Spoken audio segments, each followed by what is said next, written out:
আবারও নতুনভাবে নতুন রূপে ফিরছে রূপা, অর্থাৎ অনুরাগেশার ছোট্ট রূপা। অনুরাগের ছোঁয়ায় ছোট্ট রূপার ভূমিকায় দেখা গিয়েছিল অভিনেত্রী সৃষ্টি মজুমদারকে। তাকে অনুরাগের ছোঁয়ার আগে সুন্দরী ধারাবাহিকে দেখা গিয়েছিল। সান বাংলার সুন্দরী ধারাবাহিকে অভিনয় করেন তিনি।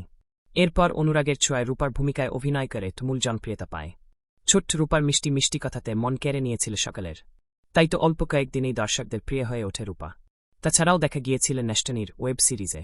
অনুরাগের ছয় লিপ আসলে ছোট্ট সোনারূপাকে বাদ দিয়ে নতুন কাস্ট নিয়ে আসা হয়। অনুরাগের ছয় লিপের পর তাকে আর কোনো ধারাবাহিকে দেখা যায়নি। প্রায় 1 থেকে 1.5 বছর হয়ে গেলেও আর কোনো ধারাবাহিক কিংবা কোনো প্রজেক্টে দেখা যায়নি ছোট্ট রূপাকে। তবে এবার বেশ কয়েক মাস পর আবারও নতুন প্রজেক্টে ফিরতে চলেছে। জি বাংলার একটি জনপ্রিয় ধারাবাহিকে দেখা যাবে তাকে। তবে কোন ধারাবাহিকে দেখা যাবে তা সঠিকভাবে বলা যাচ্ছে না। হতে পারে জি বাংলার আনন্দী ধারাবাহিকে দেখা যাবে তাকে। সৃষ্টি মজুমদারকে আপনাদের কেমন লাগে? তাকে জি বাংলার আনন্দী ধারাবাহিকে দেখার জন্য কতটা এক্সাইটেড?